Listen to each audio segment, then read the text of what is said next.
Olá pessoal, sou Matheus Barbosa, professor de História e venho trazer mais um vídeo para vocês sobre a ditadura militar, a ditadura civil-militar, o golpe de 31 de março de 1964.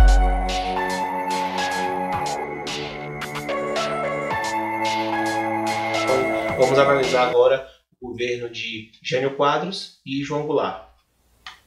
Vou falar um pouco sobre o contexto que deflagrou a ditadura de 1964 no Brasil, focando na perspectiva da análise dos atos institucionais até o número 5. Jânio Quadros era um político excêntrico, né?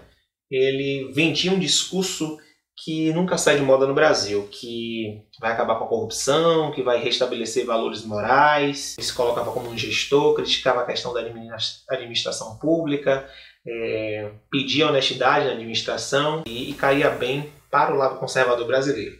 Bom, não dando certo, né, frustrando os setores conservadores, ele se posicionava como anticomunista. Agora, um dos motivos que ele vai frustrar esses setores é justamente porque ele se contradiz. Ele se coloca, nesse primeiro momento, na onda conservadora, se coloca como anticomunista, mas vai a Cuba, por exemplo, vai visitar Fidel Castro em sua campanha, e depois que ele já está eleito como presidente, empossado, ele homenageia Che Guevara, né, que é um dos símbolos da esquerda revolucionária da América Latina.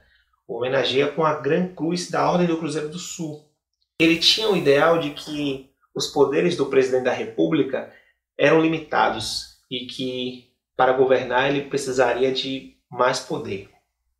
Isso acabou sendo jogado na mídia, isso prejudicou a imagem de Jânio na época, e ele acaba renunciando ao cargo. O conflito praticamente explode em um dia e no outro dia ele simplesmente renuncia.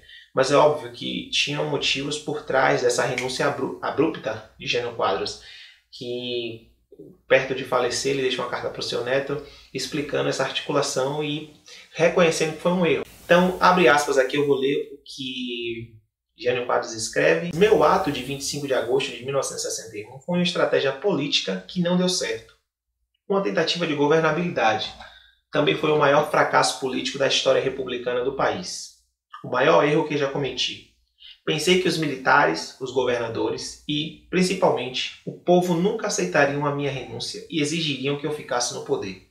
O que mais deu errado foi a falta de apoio popular. Achei que o povo sairia às ruas. Enganei-me. O povo brasileiro é muito passivo. Palavras de Jânio Quadros. E essa articulação política, ele queria que o exército saísse às ruas, junto com a população, ou o Congresso, o Parlamento, abrisse mão das suas prerrogativas e dos seus poderes em favor dele. Jânio Quadros renuncia e o vice-presidente, que seria o seu sucessor direto, está na China. Quem assume no momento é Ranieri Mazzilli, um deputado federal, presidente da Câmara. Quando João Goulart vem para o Brasil, alguns ministros militares não querem que ele assuma. Então, há um conflito ali inicial para se ia ou não passar a faixa presidencial para João Goulart, e acham uma solução de implementar um parlamentarismo no Brasil, com Tancredo Neves como primeiro-ministro e João Goulart como presidente, só que com poderes limitados. Então, em março de 64, a gente tem dois eventos muito importantes que representam o embate ideológico e a tensão que estava ali naquele momento, né? Então, Jango ele faz um discurso na Central do Brasil, no Rio de Janeiro, e ali ele vai colocar suas ideias, ele se coloca em um lugar de fala, um discurso mais ligado ao que as esquerdas estavam pedindo a ele, uma postura mais firme, mais dura em relação a não ceder, a, por exemplo, levar à frente redistribuição de terra, reforma agrária, coisas que estão relacionadas aos sindicatos. Então, ele enfrenta uma resistência e, com resposta, alguns setores da sociedade estavam insatisfeitos. A gente tem a famosa Marcha da Família com Deus pela Liberdade. Então, o cenário estava posto, né? A gente tinha ali a classe média urbana, os latifundiários, os empresários, conservadores, adversários políticos, militares e, sem contar, com o apoio indireto dos Estados Unidos, que não tinha interesse, naquele momento, de ver um Brasil, por exemplo, influenciado pela União Soviética. Lembrando que a gente estava vivendo um momento de Guerra Fria. Estados Unidos e União Soviética estavam disputando a hegemonia política, ideológica e econômica no mundo. Então, e os Estados Unidos sempre foi preponderante na América e naquela época estava mais ainda com um sinal ligado, né? de alerta. Ali em 31 de março, a gente não tem ainda o governo militar constituído. É o início do movimento golpista e vai culminar, vamos dizer, em 4 de abril, porque Jango já, de fato, já tinha saído do Brasil, foi para o Uruguai. O Congresso vai decretar a cadeira da presidência vaga, alegando abandono de governo. Dentro do próprio governo, uma linha dura ultraconservadora, que mais tarde a gente vai denominar dessa forma na história de linha dura, né? Os militares da linha dura, eles são os protagonistas dos anos de chumbo, como Arthur da Costa e Silva, da Rasta Azul Médici e o Geisel. Eles se concentram no que a gente pode considerar hoje de uma direita reacionária, né? Interventora, uma direita que tem a mão autoritária do Estado ali pesando sobre a população. No Exército, a gente pode dizer que existiam 2 setores, 2 direitas, 2 formas de pensar diferentes. A gente tinha uma parte mais reacionária, ultraconservadora, que eram os militares da linha dura, e os militares da ala moderada, que eram tidos como intelectuais, eram chamados de os militares da escola de Sorbonne. Sorbonne é uma instituição francesa, e eles eram associados a aqueles militares que pensavam, os militares que estavam envolvidos com a cultura, com atividades intelectuais. Vamos lá para os atos institucionais. Bom, o principal destaque do ato institucional número 1 é o artigo número 10, e que ele vai falar assim: no interesse da paz e da honra nacional e sem as limitações previstas na Constituição, os comandantes em chefe que editam o presente ato poderão suspender os direitos políticos pelo prazo de 10 anos e cassar mandatos legislativos federais, estaduais e municipais, excluída a apreciação judicial desses atos. O ponto principal desse ato institucional, a medida ali que se colocou mais repressora de imediato, foi essa possibilidade do presidente da República, no caso Castelo Branco, poder suspender os direitos políticos, cassar, suspender por 10 anos. E isso aconteceu de fato ali no começo, em 64. O AI-2 vem em outubro de 65 e suas principais características são o artigo 6, o 9, o 13 e o 18. O 6 ele vai demandar ali sobre o STF. Tínhamos 11 ministros, aumenta para 16. Por quê? Porque os militares queriam indicar mais ministros. Logo, eles tendo ministros indicados, isso no caso favoreceria a eles uma articulação política melhor naquele momento. O 9 estabelecia a eleição direta, o 13 a ordem de sítio, com prerrogativa do presidente, e o 18 a extinção dos partidos políticos, frisando aqui na instituição do bipartidarismo brasileiro, trazendo o Arena, partido da situação, ou seja, o partido governista, e o MDB, Movimento Democrático Brasileiro, que depois tornou-se PMDB e retornou a sigla MDB, que é o partido que a gente conhece muito bem.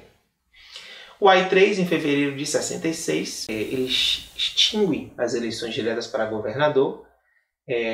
O regime aí passa a progredir em uma escala de controle para o aparelhamento dos poderes de fato. O AI-4 ele vem em dezembro de 66. Ele delibera sobre a convocação para a elaboração de uma nova Constituição, que é a Constituição de 67, substituindo a Constituição de 46. Só que o AI-4 ele basicamente foi só para fazer vista grossa, porque os militares eles continuaram governando por atos institucionais. E, inclusive, essa Constituição foi elaborada de dezembro para janeiro. Então, um pouco mais de um mês para elaborar uma Constituição é muito pouco tempo.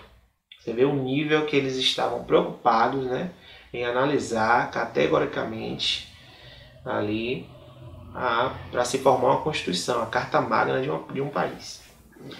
Então, a partir do AI-5, o grande Leviatã do regime ditatorial, nós temos, de fato, o ápice, um dos ápices da repressão. Aliás, de uma forma documental, é o ápice da repressão. As bases foram colocadas nos 4 primeiros atos institucionais, ali no governo Castelo Branco. O AI-5 é o Arthur Costa e Silva que vai assinar. E ele vai trazer basicamente o seguinte: fechamento do Congresso, mais poder concentrado na mão do presidente, para suspender, por exemplo, direitos políticos de qualquer cidadão, em qualquer momento, se ele for considerado inimigo do Estado, subversivo Então, o Estado, na pessoa do presidente, tem a prerrogativa de suspender os seus direitos, né, segundo o ato institucional, intervir livremente em estados e municípios, confiscar bens, suspensão de habeas corpus, para você ver a gravidade que foi o ato institucional número 5. Né?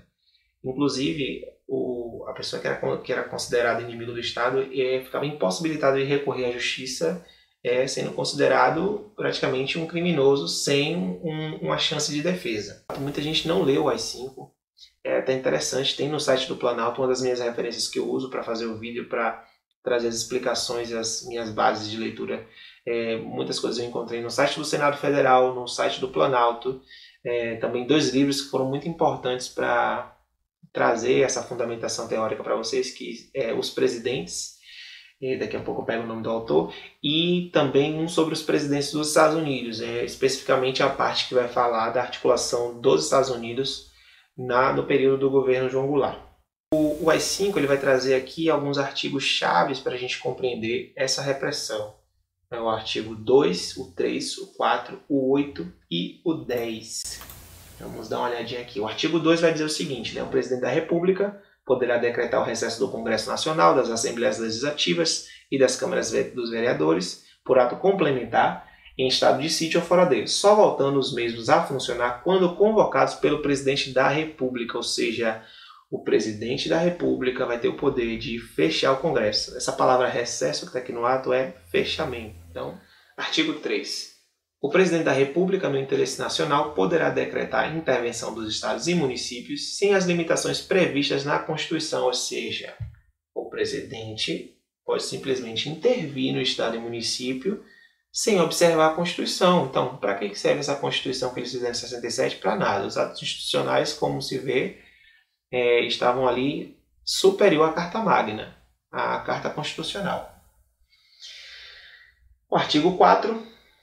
No interesse de preservar a Revolução, o presidente da República, ouvido o Conselho de Segurança Nacional e sem as limitações previstas na Constituição. Olha, essas coisas que se colocam aqui entre os artigos é muito importante. Sem as limitações previstas na Constituição, ou seja, esse artigo 4 dá dando total poder para suspender os direitos políticos de qualquer cidadão pelo prazo de 10 anos e cassar mandatos eletivos federais, estaduais e municipais. Artigo 8.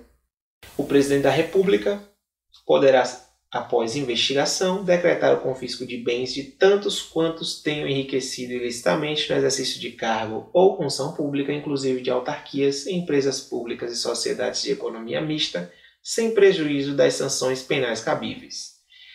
Veja, quando a gente lê, né, não, o presidente tem o poder de confiscar bens de pessoas que enriqueceram ilicitamente, mas a questão é, quem eles consideravam que enriquecia ilicitamente? Isso fica a critério do presidente da República. Vamos aqui para um dos artigos mais polêmicos, que é o artigo 10. Fica suspensa a garantia de habeas corpus, no caso de crimes políticos contra a segurança nacional, a ordem econômica e social e a economia popular. Basicamente é o seguinte, se eu te considerar um subversivo, um criminoso político, se eu te considerar que você fez algo contra a segurança nacional, você seria preso, considerado inimigo do Estado e não teria direito ao habeas corpus. Por que é importante estudar a história e principalmente as coisas que podem voltar a se repetir no nosso tempo presente? Justamente para que não cometamos os mesmos erros no passado. Nós, enquanto sociedade civil, enquanto indivíduo, temos que estar atentos a essas coisas. As pessoas às vezes dizem, olha, não se discute religião, política. Bom, religião e política são os maiores instrumentos de dominação, de manipulação da mente humana. Pode ser usado para o bem ou para o mal, de tamanho poder que tem esses dois instrumentos. Se discute sim, é importante discutir, é importante você saber o que é o AI-5, para que, por exemplo, a gente não caia na armadilha de defender discursos autoritários, discursos que atentem contra a nossa própria vida. E óbvio, a interpretação e a reflexão fica a critério de vocês, né?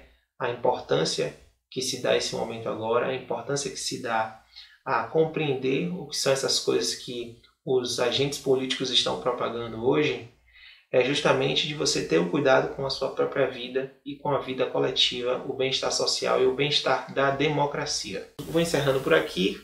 A gente viu os contextos, viu um pouquinho dos atos institucionais. Espero que eu tenha contribuído para o aprendizado de vocês e muito obrigado pela atenção. Até a próxima.